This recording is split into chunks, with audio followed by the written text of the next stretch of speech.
Bon alors au programme d'aujourd'hui on va aller visiter un petit village avec Maddy qui est la propriétaire de la chambre d'hôte où je suis et elle est trop sympa. Elle m'a préparé un petit repas, regardez-moi cette merveille, je vais me régaler. Et je vous montre le cadre dans lequel je mange quand même parce que ça vaut le détour. C'est magique. Oui, allez, c'est bien, mange ton pâté thaï plutôt que de raconter de la merde. Bon, alors écoutez pas l'autre Goulmon, il raconte n'importe quoi. En fait, Nangpon, c'était le centre historique de l'ancien royaume Lana, situé au nord de la Thaïlande, et dont le nom signifie le pays aux mille rizières. Et pour cette première étape, Maddy nous emmène donc visiter le Wat Chia Satan, un temple bouddhiste, situé au sud de Chiang Mai. Et pour cet épisode, je serai bien accompagné puisque je suis avec donc Maddy, qui est la propriétaire de la chambre d'hôte, qui a gentiment proposé de nous faire la visite. Il y a aussi Evan, mon pote gallois, qui loue aussi une chambre. Et puis il y a Pa et son fils. Pa, c'est l'intendante qui gère la propriété. Bon, on a fait un premier stop dans un temple. En plus, c'est agréable parce que c'est un temple où il n'y a pas du tout de touristes, donc c'est super apaisant. Et en fait, là, on va aller voir la dépouille d'un moine qui a vécu ici il y a 70 ans. Et son corps est exposé dans le temple. Et c'est quelqu'un de très important dans les environs, donc je vais vous emmener voir tout ça.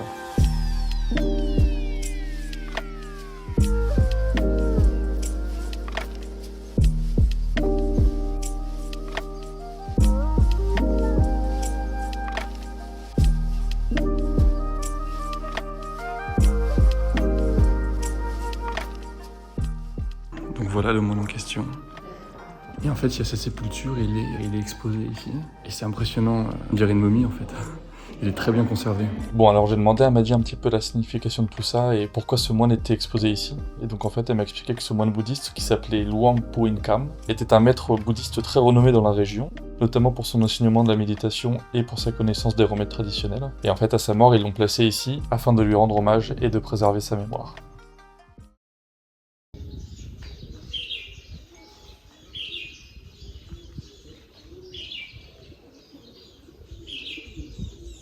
Alors vraiment, ce que j'adore dans les temples bouddhistes, c'est l'architecture. Regardez comme c'est beau.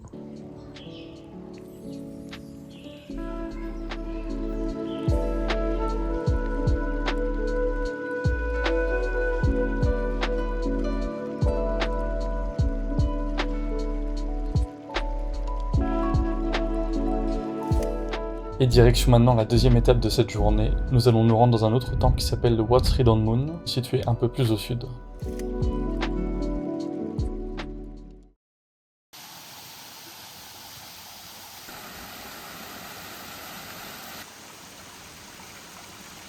Bon alors là on vient d'arriver au Wat Sri Don Moon, c'est un temple au sud de Chiang Mai et c'est littéralement magnifique. C'est splendide. Franchement j'ai pas les mots, c'est un jardin d'Éden.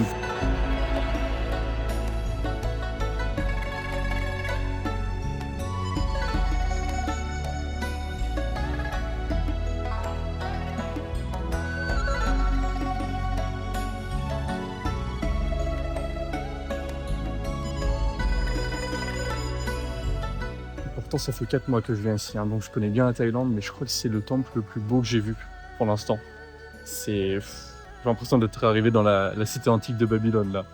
Bon allez, je vous emmène à l'intérieur. Bien sûr, on enlève les chaussures, très important. Et regardez-moi, waouh, ah, c'est magnifique, c'est grandiose.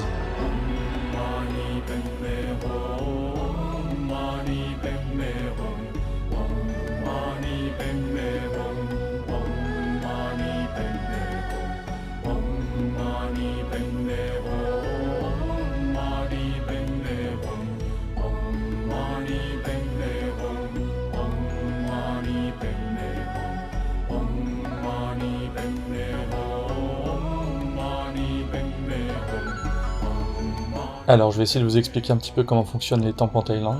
Donc une fois que tu rentres à l'intérieur de celui-ci, les fidèles s'arrêtent d'abord sur un petit étal. Ils y achètent des fleurs, des bougies, de l'encens ou toute forme d'objet consacré. Donc ce ne sont pas que de simples objets, chaque objet représente une valeur bouddhiste. Les fleurs rappellent l'impermanence, les bougies la sagesse, et l'encens la conduite morale.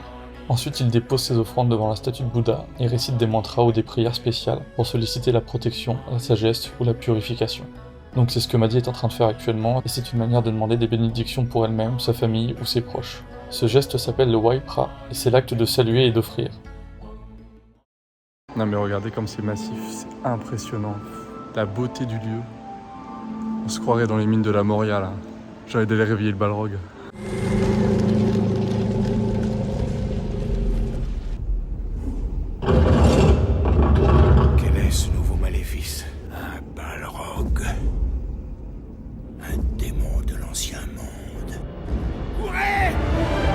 Hello, le saviez-vous? Après 1000 ans de ténèbres, un être vêtu de bleu descendra du firmament et marchera sur les champs tapissés d'or pour renouer les liens entre la terre et les hommes que leur folie avait jadis coupés.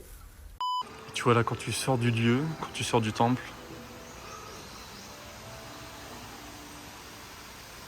regarde comme c'est apaisant. Bon, je viens de sortir du temple et Maddy, elle avait une petite surprise pour moi à la sortie. Regardez ce qu'elle m'a offert. Un magnifique bracelet, c'est adorable. En fait, ce sont des bracelets qui ont été consacrés pour apporter protection et bonne fortune à leurs porteurs, donc encore une fois, Maddy la bosse. Allez, après l'effort, le réconfort, ça part sur une petite crêpe. Moi, j'ai fait du chocolat Oreo, j'ai fait le cochon. Il m'envoie des vidéos, il a bouffé des crêpes au Nutella, incapable de tenir une diète. Allez, je vous emmène maintenant direction la dernière étape de la journée, le Rimping, un petit quartier paisible situé au sud de Langfang. Alors là, nous venons d'arriver dans un parc et ça a l'air encore magnifique. Je vais vous montrer les images, mais rempli de nature. Regardez-moi cet arbre, on dirait une tête de cheval.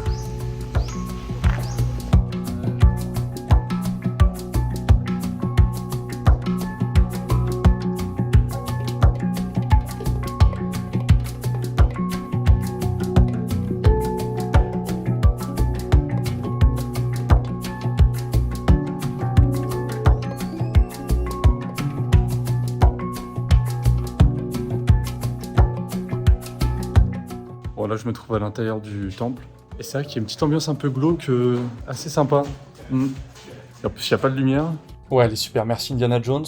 Non, en fait, je pensais qu'on se trouvait dans un temple ancien, mais nous sommes au Terracotta Garden. Donc, c'est un parc artistique inspiré de l'Arc-Mer. Et en fait, c'est un immense jardin qui est peuplé de sculptures qui représentent des divinités, des créatures mythologiques et toute forme de figures de la mythologie bouddhiste et indienne. Alors, on se retrouve encore dans un magnifique jardin. Regardez-moi ça. Splendide. J'ai envie de taper un foot. Bon, petite pause, je viens de me prendre un petit rafraîchissement, un petit tai chi. Et regardez-moi ce cadre de fou. Incroyable, vraiment magnifique. Venez en Thaïlande.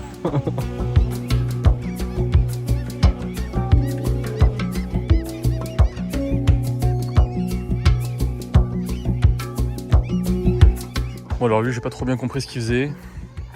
Ou ce qu'il représente. Il va falloir m'expliquer parce que... Wow, j'ai pas compris.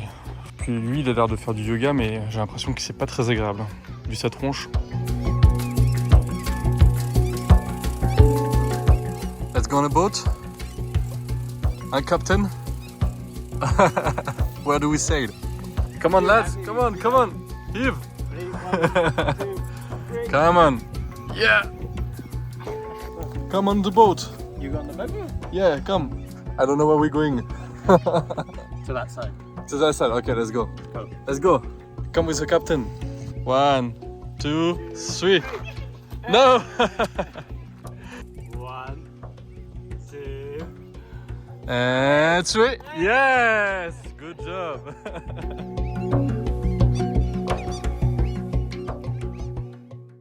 Alors j'en profite tant que c'est sur la route pour faire un petit crochet et vous montrer la Phai Gate. Donc en fait la Phai Gate c'est la plus ancienne porte de Chiang Mai, elle date du XIIIe siècle. Et là on est dimanche et tous les dimanches soirs il y a le marché, le fameux marché de nuit. Donc je vais vous en y faire un petit tour parce que c'est quand même quelque chose qui est très populaire en Thaïlande. Pas que dans le nord, vraiment dans toutes les villes vous allez trouver le marché de nuit. Et donc voilà, j'en dis pas plus et je vous montre. Allez go!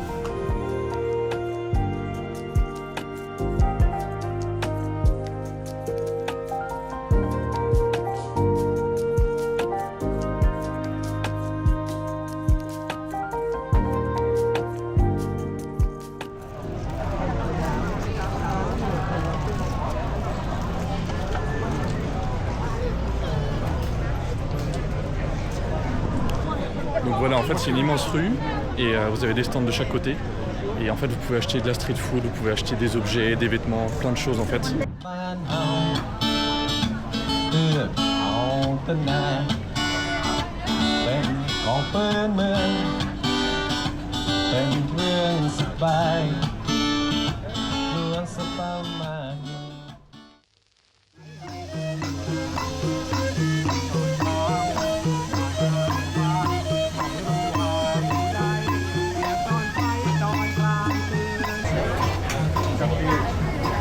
Et en fait dès que vous achetez de la bouffe, vous avez plein de petits endroits où manger dans les rues.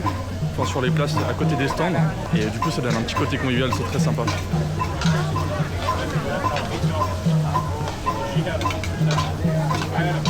Alors s'il vous plaît, si un jour vous venez en Thaïlande, n'achetez pas cette merde. Non, vraiment, le pantalon éléphant. T'es trompé? Non, s'il vous plaît, un peu de personnalité quand même. Vous voyez, par exemple, ne faites surtout pas comme cette dame. Vraiment. Vous valez pas mieux qu'un PNJ si vous faites ça.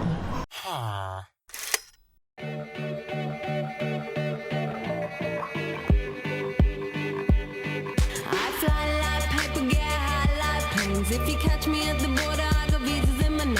If you come around here, I'll make them all day. I get one down in a second if you wait. I fly like paper, get high like planes. If you catch me at the border, I got visas in my name. If you come around here, I'll make them all day. I get one down in a second if you wait.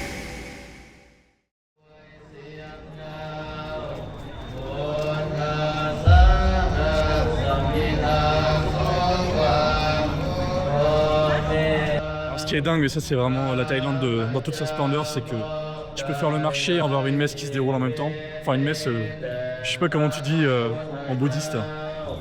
Il est con lui, hein, mais il est drôle, très drôle. Ça va des câbles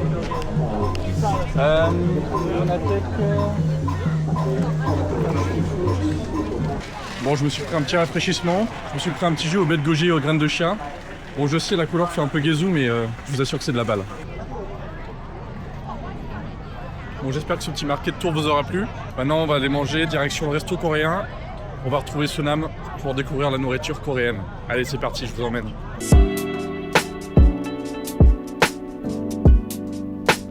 Alors Sunam, c'est un pote coréen que j'ai rencontré dans la première auberge où je suis arrivé. Et il tenait absolument à me faire découvrir sa culture. Et ça tombe bien parce qu'on est en Thaïlande. Donc j'ai trop hâte, let's go.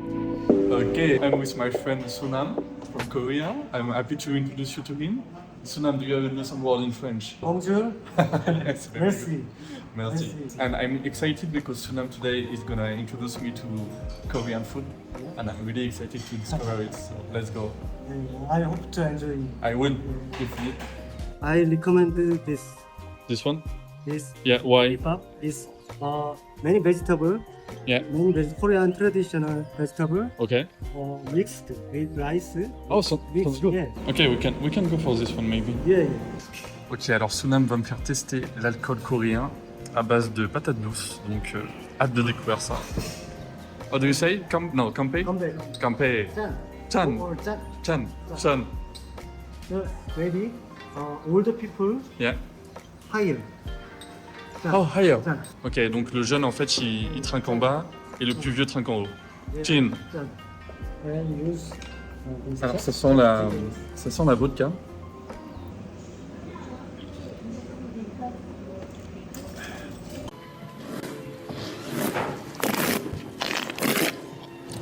C'est un alcool à base de patates douces et de bambou. Et ouais, moi ça me fait tout de suite penser à la vodka. En bouche, l'attaque est franche, nette. On a un vin qui est droit, avec une très belle assise, une acidité sapide, salivante, qui est vraiment sa signature. Et au saké, non, c'est un goût de saké, c'est très bon. Similar vodka.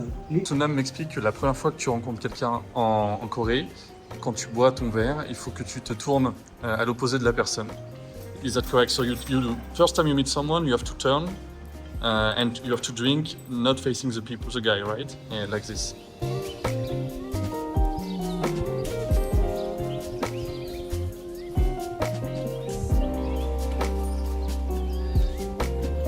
When it's raining, Ok. Korean people usually makgeolli with this hajang. It's Ok. together. En fait, ce plat, les Coréens le mangent quand il pleut. Ils le mangent toujours avec un alcool en particulier. What's the name of this alcohol? Makgeolli. Makgeolli. Ok.